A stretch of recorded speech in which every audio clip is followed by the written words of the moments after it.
Good morning students. आज हम आपको पढ़ाएंगे यूनिट सेकंड, जिसका नाम है आनुवांशिकी और विकास,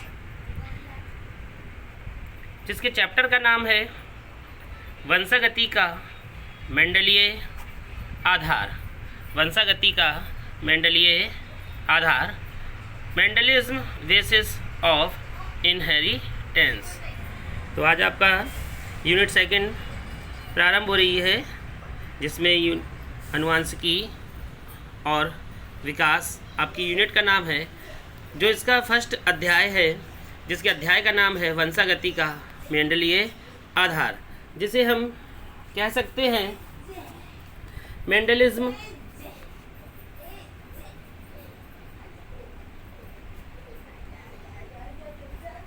मेंडेलियन बेसिस ऑफ इनहेरिटेंसेस।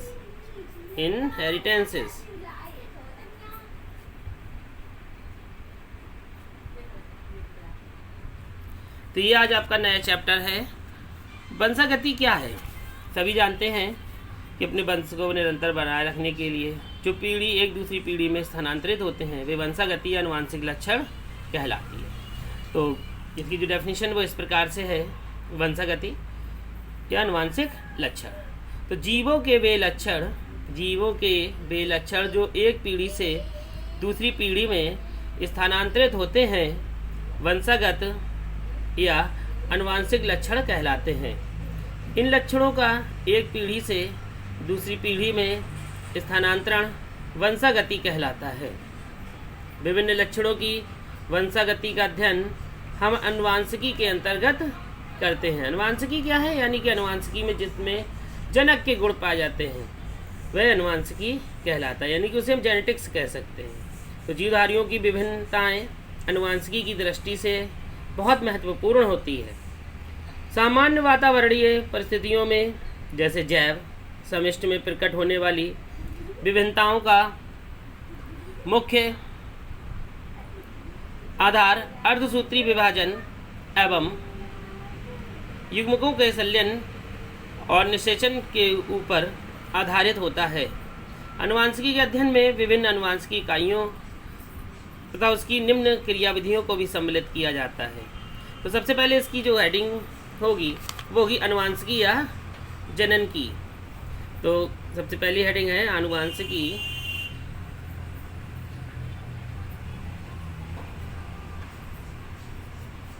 या जननिकी, जिसे हम कहते हैं जेनेटिक्स।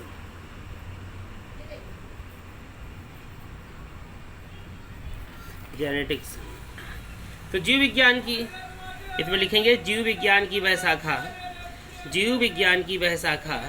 जिसके अंतर्गत सजातीय और परस्पर संबंधित जीवों की आनुवांशिकता, इनकी आनुवांशिक समानताएं और इनकी विभिन्नताओं का अध्ययन किया जाता है। इसी कारण इसे हम आनुवांशिकी कहते हैं। आनुवांशिकी शब्द का सर्वप्रथम प्रयोग डब्ल्यू वैटसन ने किया था। सर्वप्रथम प्रयोग डब्ल्यू वैटसन ने 1905 में किया था। आनुवांशिकी के आधारीय सिद्धांतों की खोज का आधार ग्रेगर जॉन मेंडल को दिया जाता है। सभी लोग जानते हैं, पिछली क्लास में हाई स्कूल में सभी ने पढ़ा होगा, ग्रेगर जॉन मेंडल ने दिया था। इसी कारण इन्हें आनुवांशिकी का जनक कहा जाता है, यानी कि फादर ऑफ जेनेटिक्स किसे कहा जाता है? ग्रेगर जॉन मेंडल को। तो ये था आपका आनुवांशिकी। अब हम लिखेंगे आनुवांशिकी की शब्दावली। तो हेडिंग हमारी होगी आनुवांशिकी की शब्दावली।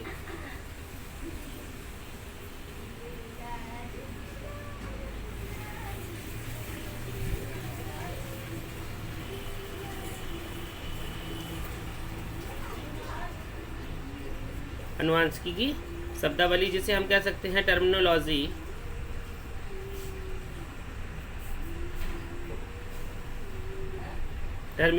Of genetics.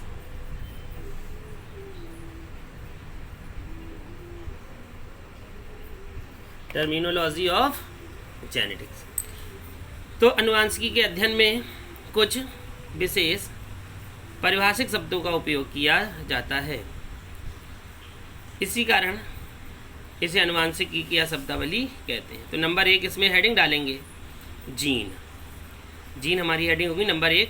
तो मेंडल ने इसे कारक कहा, कारक मतलब फैक्टर कहा।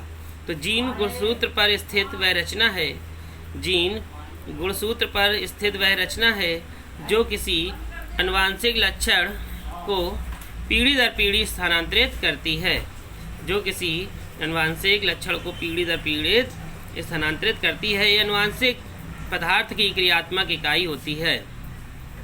जीन शब्द का प्रयोग सर्वप्रथम जॉनसन ने किया था, जीन शब्द का सर्वप्रथम प्रयोग जॉनसन ने किया था। नंबर दो युग्म विकल्पी। नंबर 2 युग्म विकल्पी। तो युग्म विकल्पी का शब्द वैटसन ने 1906 में दिया था। युग्म विकल्पी शब्द वैटसन ने 1906 में दिया था। एलील शब्द एलीलोमॉर्फ तथा बोनामॉर्फ का छोटा रूप है। यह समान जीव के एकांतरणीय रूप को प्रदर्शित करता है, जैसे लंबापन, बौनापन तथा जीन के एकांतरण रूप। नंबर 3 डालेंगे जो होगा जीन प्रारूप या जीन रूप। जीन प्रारूप या जीन रूप।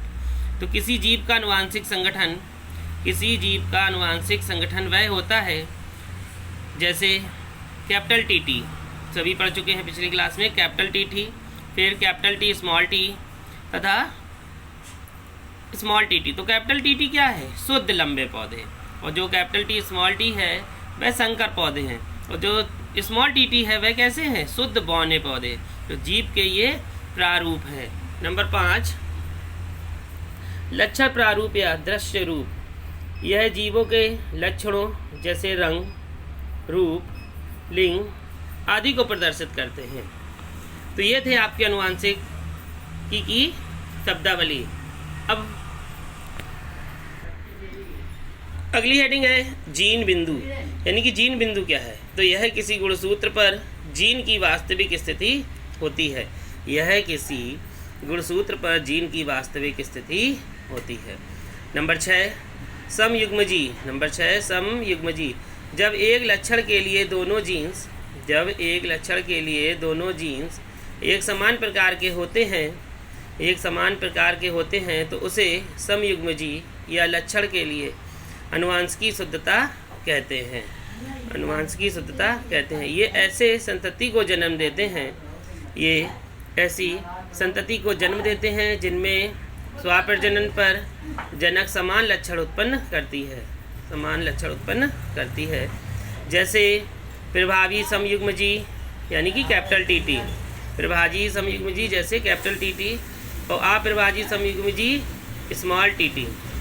तो ये था आपका समयुग्मजी। अब आपकी हेडिंग इसी की अगली है जो 7वीं नंबर की है, वह है विषम युग्मजी। विषम युग्मजी से ही आप समझ रहे होंगे कि विषम होने का मतलब अलग अलग होकर हो जाना। तो जब एक लक्षण के लिए दोनों जीन्स असमान प्रकार के हों, जब एक लक्षण के लिए दोनों जीन्स असमान प्रकार के हों तो उसे विषम समयुग्मजी कहते हैं। तो उसे विषम युग्मजी कहते हैं, जैसे कैपिटल टी और स्मॉल टी, जैसे कैपिटल टी और स्मॉल टी। तो ये था आपका 7वां नंबर। 8वां नंबर लिखेंगे लक्षण। लक्षण क्या है? तो लक्षण है कि जब किसी जीव की आकार की संबंधी विशेषताओं को लक्षण कहते हैं। किसी जीव की आकार की संबंधी विशेषताओं को लक्षण कहते हैं। अगला नंबर है 9वां। किसी लक्षण के दो भिन्न उप लक्षणों को विशेषक कहते हैं, जैसे लंबा, बौना आदि। अब अगली हेडिंग आपकी है युग्मक। युग्मक क्या? एक परिपक्व जनन कोशिका जो संलयन के लिए विशेषित हो वयुग्मक कहलाती है। अगली हेडिंग आपकी है संकरण। तो संकरण किन्हीं दो जीवों के मध्य वह क्रिया है जिसमें युग्मजों का संलयन होता है। वह क्रिया है जिसमें युग्मजों का संलयन होता है। यह निम्न प्रकार का होता है। नंबर 1 एक संकर संकरण। नंबर 1 एक संकर संकरण।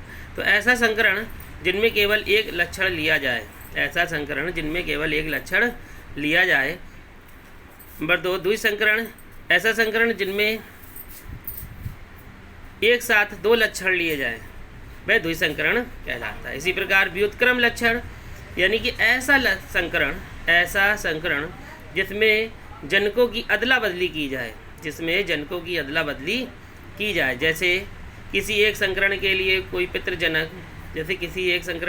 कोई पितृजनक, दूसरे संकरण में मातृजनक की भूमिका में हो।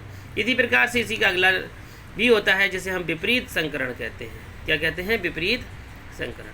तो संतति के संकरों को उनके जनकों से संकरण कराना विपरीत संकरण कहलाता है। जैसे मटर के लाल पुष्प वालों का संकरण श्वेत पुष्प वाले संकरण के बीच कराया जाए तो ये विपरीत संकरण कहलाता है। तो इस प्रकार से आपके ये अनुवांशिकी की शब्दावली थी।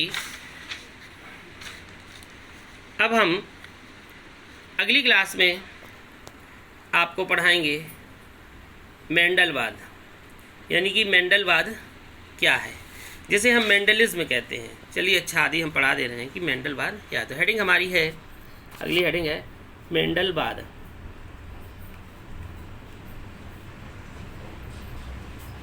जिसे हम कहते हैं मेंडलिज्म।